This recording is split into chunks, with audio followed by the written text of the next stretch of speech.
Loïc Ingrard, professeur de droit public à l'Université de Bordeaux depuis 1994.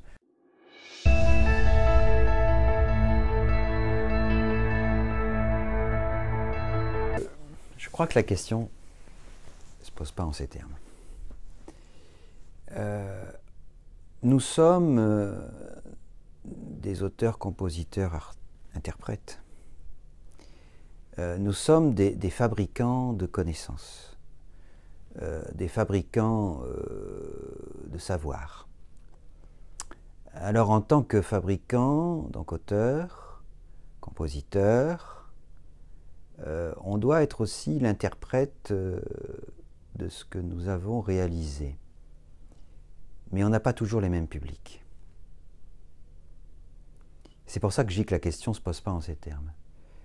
Soit on a un public trié, spécialiste, et là, il y a un certain discours à tenir, il y a une certaine manière de faire passer le message. Soit c'est le grand public. Et là, c'est un problème de valorisation de ce qu'on fait, c'est un problème de transfert, c'est un problème de diffusion.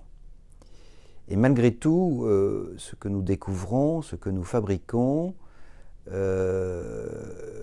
c'est pas prêt à l'emploi pour une diffusion grand public. Donc je crois qu'il y a un gros travail à faire sur la valorisation des connaissances que nous mettons à jour. Et au niveau de mon centre, on a un axe de notre politique de centre sur le fait que nous devons toujours répondre présent quand nous sommes sollicités pour des conférences grand public, que nous sommes présents dans la presse locale pour partager avec la cité, tout simplement, ce que nous savons. Mais au moment de partager avec la cité, ce que nous savons, on ne peut pas le présenter brut de décoffrage, parce que là, ça va être contre-productif. Moi, j'ai compris ça un jour où je faisais une conférence, j'en ai fait beaucoup, sur la Constitution européenne, celle qui a raté. J'étais dans la banlieue de Bordeaux, dans une banlieue hostile de Bordeaux à la Constitution européenne. Je fais ma conférence courageusement, avec une contradiction très forte de la part de la salle, et un type vient me voir à la fin, me dit, écoutez, c'était très intéressant, je ne suis pas d'accord avec vous, c'est très intéressant. Il me dit, mais cette Constitution, il me dit, il faut quelqu'un comme vous pour nous l'expliquer. Il me dit, ça veut dire qu'elle est mal faite. S'il faut qu'il y ait un professeur de droit qui vienne nous l'expliquer. Et c'est là que j'ai compris qu'on ne peut pas transférer n'importe comment la connaissance. Et il faut un travail complémentaire, un travail supplémentaire. Alors l'open access, du coup, ça ne veut pas dire ouverture au grand public. Non, je pense que l'ouverture de l'université vers la cité suppose de notre part un travail supplémentaire de valorisation de notre recherche. Ensuite, si on doit partager notre recherche avec notre communauté, alors là, le problème est ailleurs. Le problème est ailleurs. Non, c'est deux choses, parce que quand on met sur la toile quelque chose, si je mets brutalement sur la toile quelque chose, n'importe qui peut venir le voir. Et oui. Et là, ça peut être contre-productif. C'est pour ça qu'il faut regarder à qui on s'adresse. J'émets, mais qui est le récepteur? Alors, sur la recherche en open access, oui, ça va dans le sens de l'histoire. Alors moi, à mon âge, parce que dans le fond, c'est 30 ans de métier maintenant, j'en suis au stade où je m'interroge, je me dis, est-ce que il est bien fondé de continuer à écrire dans toutes ces belles revues qui, pendant des années, ont eu la gentillesse de m'accueillir? Est-ce qu'aujourd'hui, c'est ça le sens de ma mission? Est-ce que dans le fond, aujourd'hui, je ne devrais pas justement avoir une mission qui serait d'être en open access, voilà, de ne plus écrire, mais d'écrire pour tout le monde, mais avec la réserve que j'ai indiquée tout à l'heure. Ça voudrait dire que sur un même papier, en vérité, j'ai quasiment deux textes. J'ai deux textes. Un texte pour celui qui est déjà dans le jus et qui est prêt à accueillir sans fusible, et puis un texte pour celui qui n'est pas dans le jus et à qui il faut mettre des fusibles. Donc en vérité, ce serait deux travaux en un. Voilà. Moi, j'ai une réflexion là-dessus.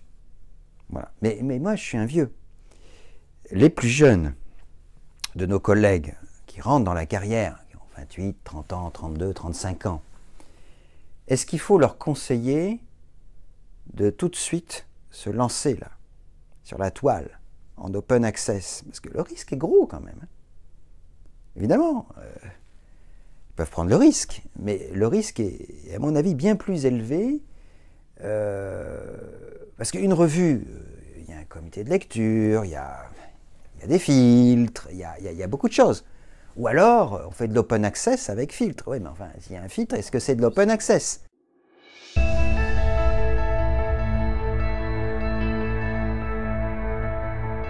ne suis pas sûr, à titre personnel, puisqu'on est en open access, de vouloir écrire dans une revue en open access. À mon âge, je fais mon blog et puis j'écris, puis point barre, on arrête là.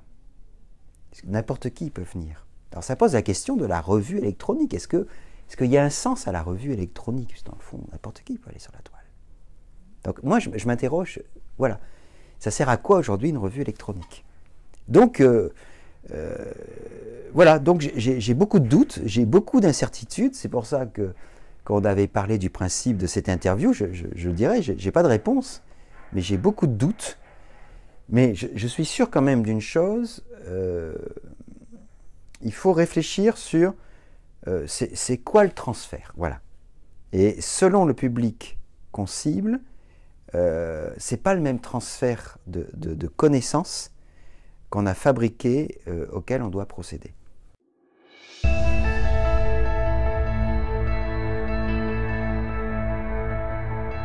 Nous, à Bordeaux, on a, à l'initiative d'Olivier Dubos et de Sébastien Platon, ils ont mis en place JAD, qui est Journal d'actualité de droit européen.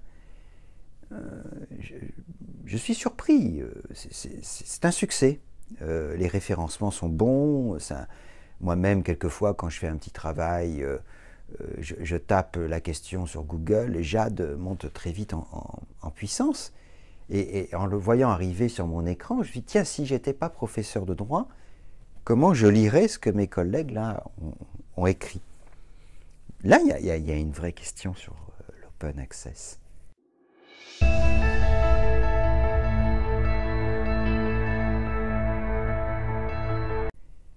Comment les non-professionnels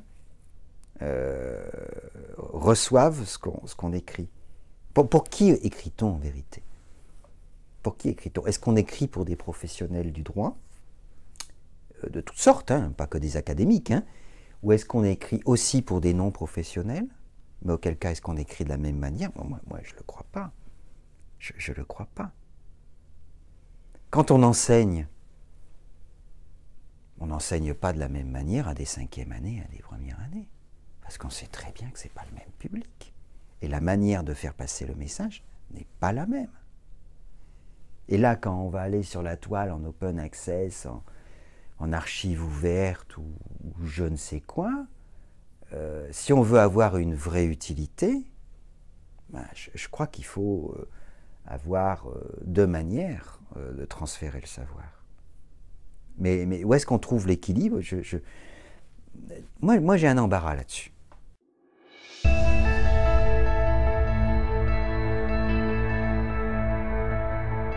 J'en suis à un stade où je me dis, les moyens modernes me permettent de sortir de mon château. Comment dirais-je, c'est le nom de la rose finalement. La culture sort de là où elle s'enferme. Et nous étions trop enfermés entre nous. Et je crois qu'aujourd'hui, il y a une opportunité de sortir là, de notre précaré et de partager avec le plus grand nombre. Donc d'écrire. Alors finalement, ma réponse, c'est qu'il y a certainement deux open access. Il y a peut-être un open access de valorisation de la connaissance juridique, du transfert et de la diffusion, et il y a un open access qui serait plus pour les professionnels du droit. Et moi, je dirais que, à mon âge, avec les envies qui correspondent à mon âge universitaire, j'ai envie d'aller vers le plus grand nombre. Voilà.